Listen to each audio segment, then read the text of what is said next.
This is a true story about what happened to me. I live in a small village near Tunbridge Wells in Kent, England. On one side of our village is a vast forest that has parts that are very thick with trees, and some parts that are large clearings. I usually walk there on weekends, as it is a relaxing and calming place for me. But that changed last weekend. It was a Sunday afternoon, and I was doing my usual route through the woods when I came upon lots of pieces of paper, all scattered in a specific area. There wasn't a breeze, so the pieces of paper hadn't blown off. There must have been about 50 pieces of paper, all with the same phrase on it, bringing you the laugh. I didn't really think much of it and took a photo of it as a joke. I kept on walking, and 5 minutes later, I came across another pile, all with the same phrase, bringing you the laugh. I took another picture and decided I would report it to the non-emergency number when I got home. When I looked up from taking a picture, I saw a bright flash of color in the tree line. I called out, "Hello." "Who's there?" "Nothing." I called out again, "Hello." Again, nothing. I was thinking I was seeing things. But when I moved on, I was cautious. Then, all of a sudden, a clown jumped out from behind a tree. He had a latex mask that covered his head and was wearing a bright yellow, purple, and red jumpsuit, covered in blue polka dots. His mouth was revealed on the mask, and he grinned at me. To be honest, I was expecting him to have crooked yellow teeth, and I was surprised when he flashed perfect, bright white ones at me. I was a bit taken aback and stuttered out, "Who are you?" He giggled and said in a sing-song voice, "I'm Honky the Clown. I'm your best friend." He kept asking me questions about where I lived, what my name was, and if I locked my doors at night. I was kind of annoyed now and said firmly, "This isn't funny. Leave me alone." He stopped grinning. "Not funny," he said in an upset voice. "Not funny." He kept repeating those two words, but he got angrier every time he said it. After the 5th repetition of the words, he was practically spitting with fuming anger. He then took a kitchen knife out of his back pocket. He lunged at me, and I dodged out of the way, but not fast enough. I didn't see him cut me, but I looked at my arm and saw a long, thin line appear on my skin, oozing blood. I let out a yelp, took one last look at him, and sprinted away. I didn't know where I was going. I just wanted to get away. Nothing happened after that. I ran out of the woods back home, and I called the police instantly. I had completely forgotten about my arm, and it was covered in blood by the time the police got to my house, and they sent for an ambulance. I took them to the place the clown was, but he was gone, and so was the paper. I haven't seen him since. Now, a week later, I feel safe to write this here. The police investigated for a few days, asked a few questions, but were gone by Wednesday. I still look over my shoulder as if the clown will be there, watching me, holding a knife. My husband worked as a government contractor for a company that sends him all over the world. For a few years, my daughter and I would travel with him. He was usually gone for months at a time. One of his business trips took us to Bremerton, Washington. We were put into an apartment called Olympic Village, which was rented out to companies like his.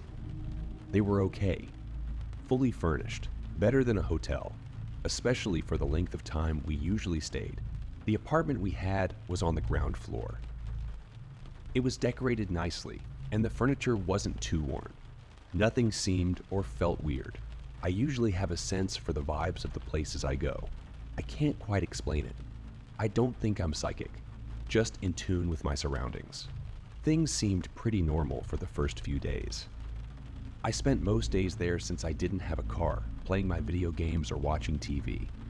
One night, my husband came home to the apartment, and I had dinner ready and set out. We all sat down at the table to eat, having the usual conversations people do, like how was work, when all of a sudden, I felt something touch my thigh.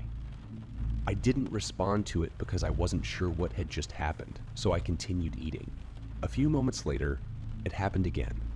It felt familiar, like my old 10-pound Chihuahua, begging for food. I looked down, thinking I would see a dog looking up at me, but there wasn't anything there. My instinct had been to move him down with my hand to get him to stop begging. I laughed out loud and said to my husband, "I keep feeling like there's a dog here." I felt something jump at my leg, and I almost pushed it down. My husband said, "That's weird because I feel like there is one here too." He told me he was on his way to the bathroom around 3 a.m. As soon as he walked out and turned to walk down the hall, he saw a small shadow sitting there, still, just looking at him. He jumped back, startled, and it disappeared. I was in shock because I didn't expect anyone to feel the same thing. It seemed strange. I am very connected to animals. I have always been my whole life. Dogs and I seem to have a very deep bond, almost on a spiritual level. About a week later, it was the weekend, and my husband and I were watching TV. We were both on our own couches. Mine was the large sofa, so I was stretched out under a blanket. Almost without thinking, I went to readjust my position, and in that moment, I thought my dog was laying in the crease of the back of my knee, where my legs bend. I was being careful not to squash him or move him, because I felt a weight on the blanket. I looked and nothing was there. I felt strange, so I told my husband what had happened. Everything was normal for a while after that. I hadn't felt the dog since the incident on the couch. One night, I woke up and had to go to the bathroom. I am night blind and I wear glasses, but I decided to just go without putting them on. The bathroom had a window, and the light from outside shined through, providing just enough light that I could see once I got close and around the corner. So I headed down the hall, sliding my hand slowly across the wall to feel my way. I was looking straight ahead, but it was pitch black. I came to the corner with my hand still tracing the side, and I saw something. It was darker than the dark hall, but the darkness blocked the light from the window. The light traced a body, and its height brought my head to instinctively look up toward where a face would be. I froze in terror, gasped, and jumped back because I thought it was a real person. Where the head would be, it looked like he was wearing a top hat. This dark figure seemed to be close to 6'5", tall or taller. Once I realized it wasn't human, I quickly rushed past it to turn on the bathroom light. With the light on, I saw that nothing was there. Years later, I brought this up to my daughter. I hadn't told her before because she was still little. She shared with me that she also saw a man there who would stand in the corner with a big hat and a dog at his feet.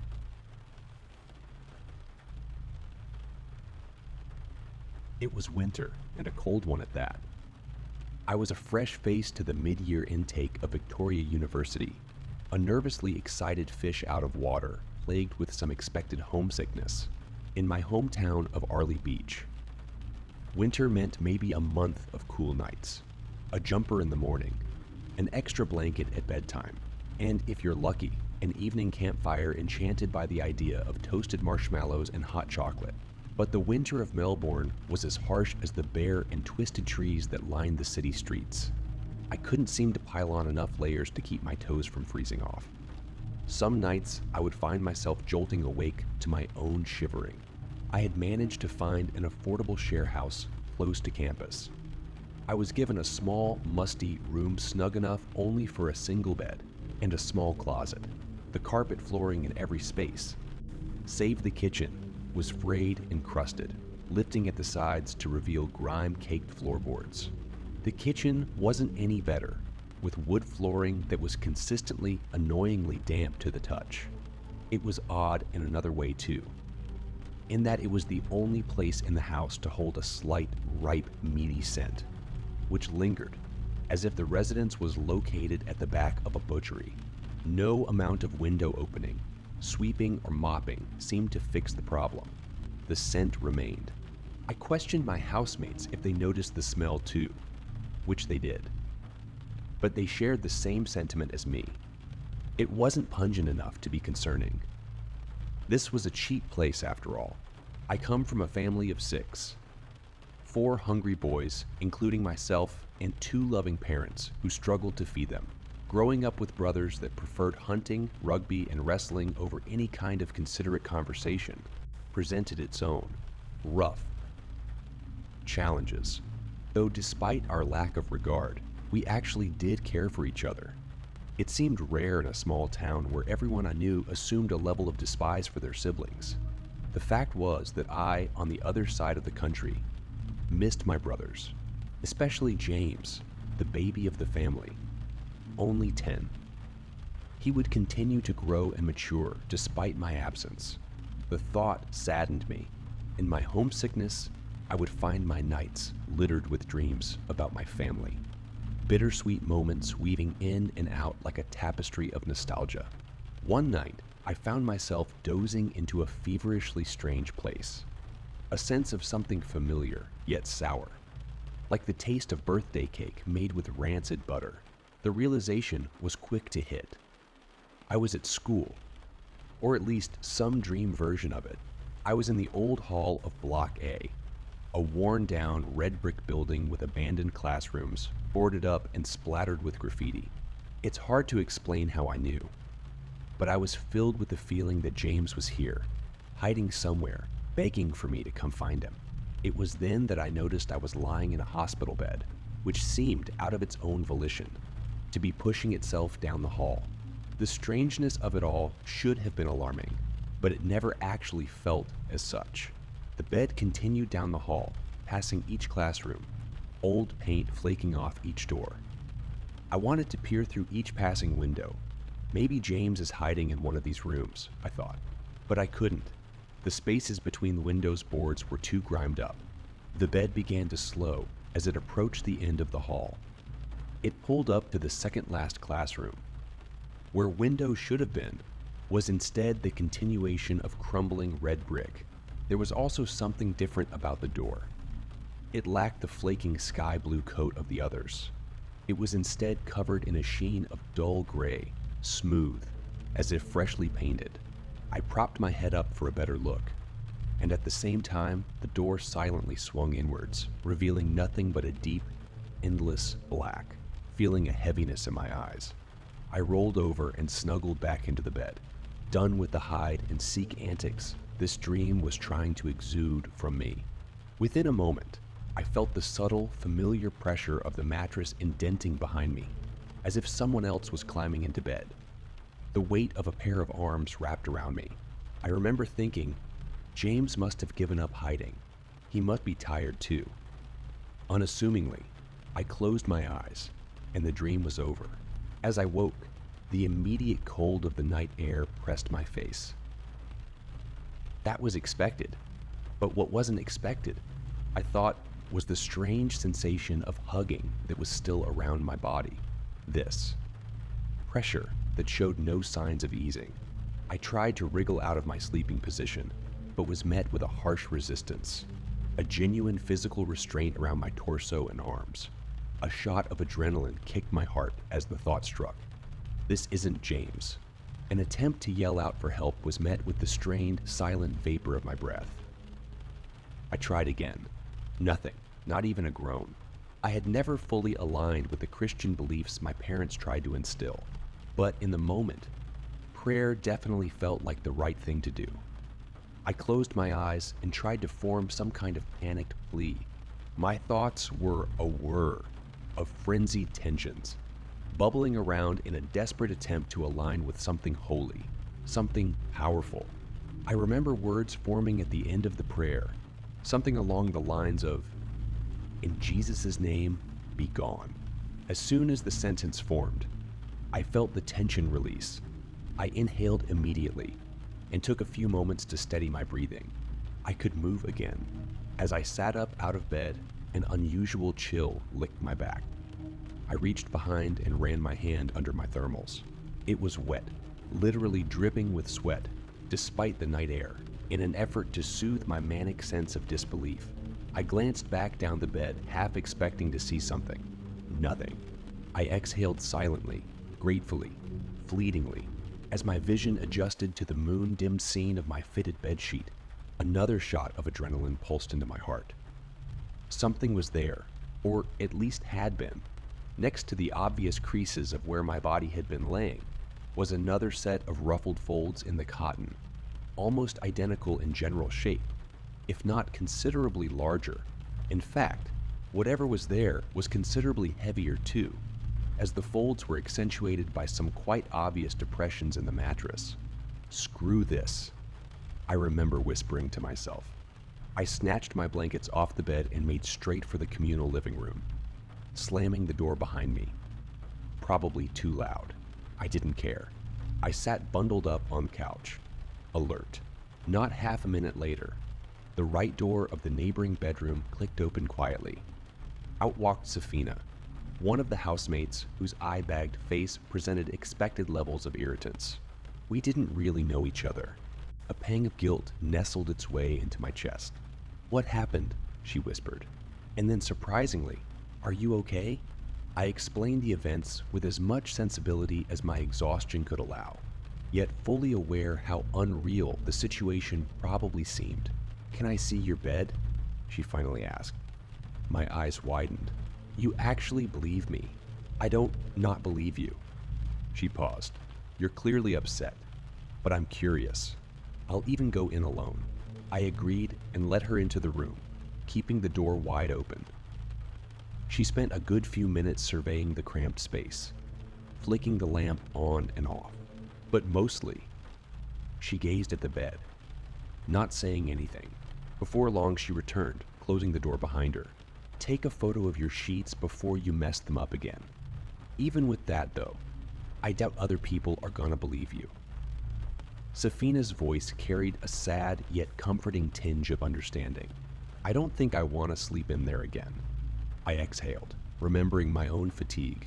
"Neither would I," she replied. "If it wasn't like 2 degrees outside, I would have run out the damn house." I couldn't muster the energy to share in her quiet chuckle, instead butchering something of a smile that would have been an attempt to empathize. Safina seemed amused, slowly starting back to her room. "Oh, by the way," she continued, "buy some sage ASAP and burn it in your room."